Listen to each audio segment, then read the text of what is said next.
여러분 안녕하세요. 오늘은 높임 표현에 대해서 살펴보도록 하겠습니다. 높임 표현에는 주체 높임 표현, 객체 높임 표현, 상대 높임 표현 세 종류가 있습니다. 먼저 차례대로 하나하나 살펴보도록 하겠습니다. 첫 번째는 주체 높임 표현인데요. 이 주체 높임 표현이라는 것은 문장의 주어, 곧 서술의 주체를 높이는 방법을 주체 높임 표현이라고 하는데, 이 주체 높임 표현을 실현시킬 수 있는 방법에는 세 가지가 있습니다. 첫 번째는 주어 뒤에 붙는 주격조사 깨서를 사용해서 주체 높임법을 실현시키는 방법인데요. 원래 주격조사는 이나 가를 쓰는데, 이나 가의 높임말인 깨서를 사용함으로 인해서 우리가 문장의 주어를 높일 수가 있습니다. 예문을 통해 살펴보면 동생이 책을 읽는다 해서 책을 읽는 주체가 동생인데, 동생 다음에 이라는 주격조사가 들어가 있는 것을 볼 수가 있습니다. 이것을 주어를 아버지로 바꾸면 아버지께서라고 이 대신에 께서라는 주격조사를 사용함으로 인해서 문장의 주체인 아버지를 높이고 있다라는 것을 살펴볼 수가 있죠. 이처럼 주격조사 이나 가 대신에 께서를 사용을 해서 주체 높임법을 실현시킬 수가 있고요. 두 번째는 선어말어미 시를 통해서 우리가 주체 높임법을 실현시킬 수 있는데, 이 선어말 어미라는 것은 우리가 보통 용어는 어간과 어미로 나누는데, 여기 보면 건강하시다 할 때 건강하가 어가 바뀌지 않는 부분을 우리가 어간이라고 하죠. 그리고 뒤에 오는 부분을 우리가 어미, 변하는 부분, 용언이 활용할 때 변하는 부분을 어미라고 하는데, 문장의 맨 끝에 오는 것은 우리가 종결어미, 다른 말로는 어말어미라고 하는데, 이 어말어미보다 먼저 쓰였다. 그래서 먼저 선자를 써서 어말어미보다 먼저 쓰였다. 그래서 먼저 선자를 써서 선어말어미라고 이렇게 부를 수가 있습니다. 이 선어말어미 시를 붙임으로 인해서 우리가 주체 높임법을 실현시킬 수가 있는데요. 예를 들어서 아기가 건강하다. 건강한 주체가 아기인데, 이렇게 아기가라는 주격조사가 있는데, 이 주어를 할아버지로 바꾸면 할아버지께서라는 주격조사를 사용하고, 그 다음에 건강하다인데 건강하시라고 해서 시라는 선어말 어미를 사용함으로 인해서 이 문장의 주체인 할아버지를 높일 수 있다라는 것을 볼 수가 있습니다. 세 번째는 우리가 특수어휘를 사용을 해서 주체 높임법을 실현시킬 수가 있는데요.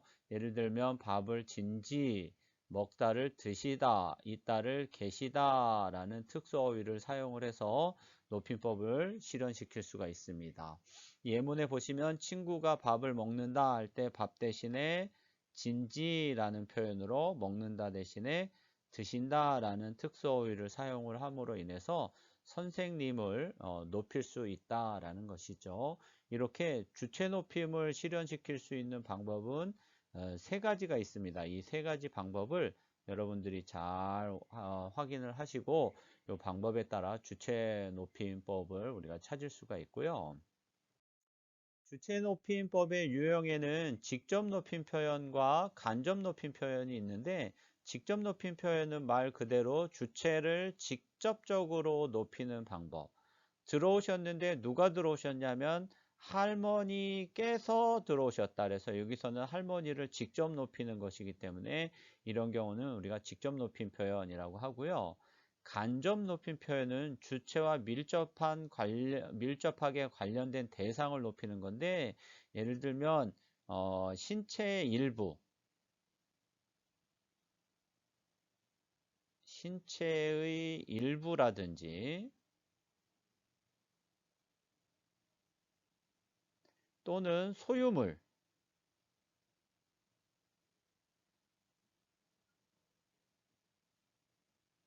자, 이런 걸 높이는 방법을 우리가 간접 높임이라고 합니다. 예문에 보면 할머니께서는 귀가 밝으시다. 문장 전체에서는 할머니를 높이는 건데, 그 중에서도 밝은 거는 뭐가 밝은 거냐면 귀가 밝다 이렇게 되어 있죠. 그래서 여기서는 이 신체 일부분, 할머니의 신체 일부분인 귀를 여기서는 높이고 있습니다. 이렇게 신체 일부분을 높이는 방법을 우리가 간접 높임법이라고 합니다. 그래서 주체 높임법의 유형은 직접 높임법과 간접 높임법이 있다. 이렇게 알아두시면 되겠습니다. 자, 두 번째는 객체 높임 표현인데요. 객체 높임 표현은 문장에서 목적어나 부사어에 해당되는 대상인 객체를 높이는 방법입니다. 목적어라는 것은 보통 우리가 목적격 조사 을이나 르이 들어가면 우리가 목적어 이렇게 부르고요. 부사어는 부사격 조사 에 또는 에게 이런 말들이 들어가면 우리가 부사어 이렇게 부르는데, 이 목적어나 부사어가 지시하는 대상을 높이는 방법을 객체 높임법이라고 합니다. 그래서 이 객체 높임법을 실현시킬 수 있는 방법은 두 가지가 있는데요. 그 첫 번째가 부사격 조사 깨를 사용한다라는 것이죠. 아까 주격 조사는 깨서였고요.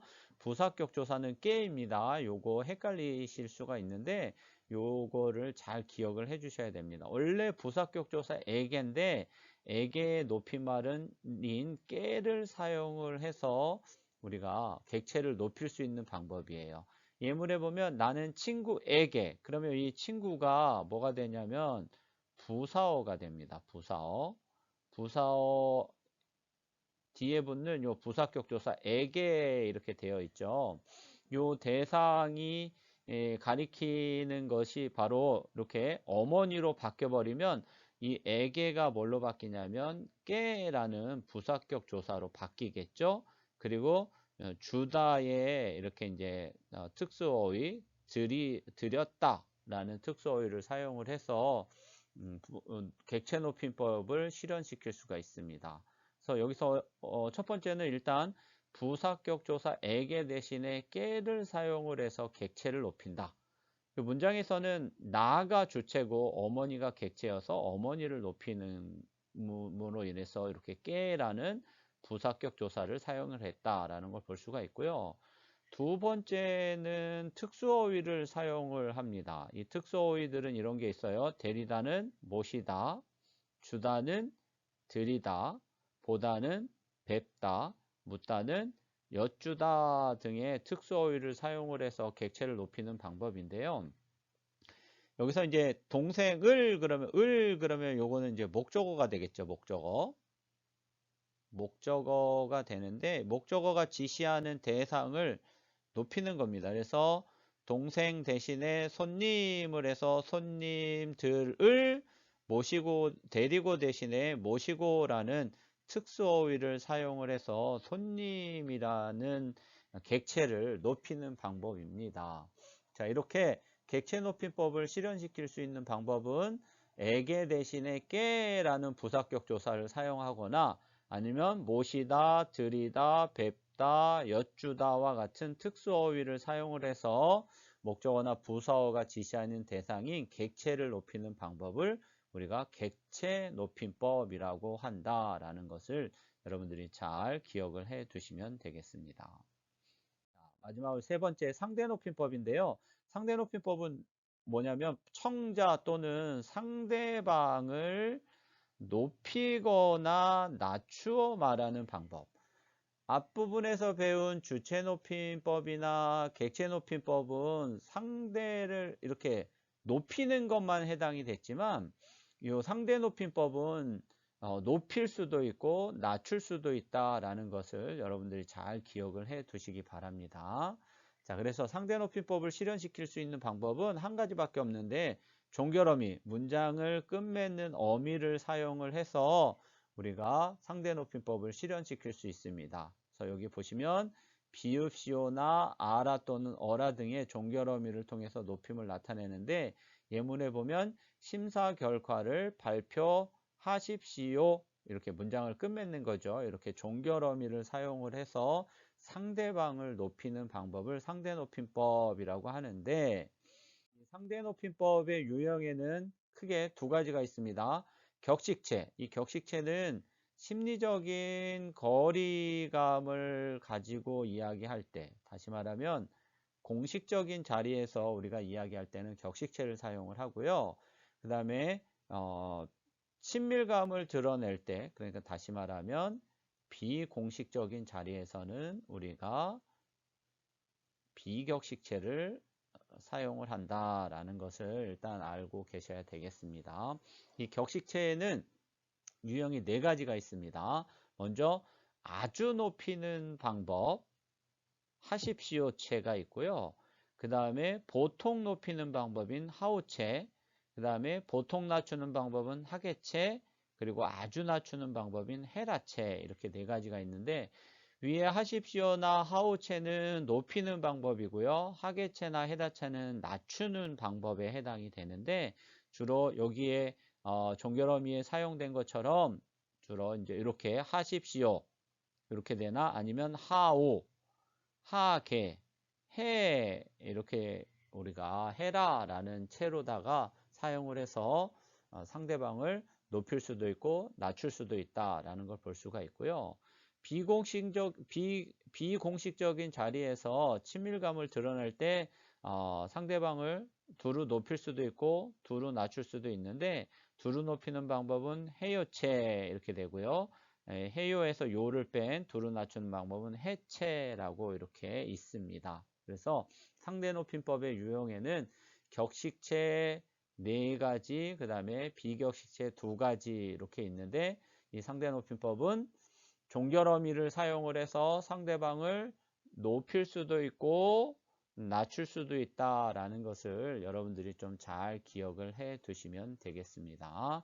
이상으로 높임 표현에 대해서 우리가 살펴보았습니다. 다음 시간에는 시간 표현, 피동 표현, 인용 표현에 대해서 살펴보도록 하겠습니다. 감사합니다.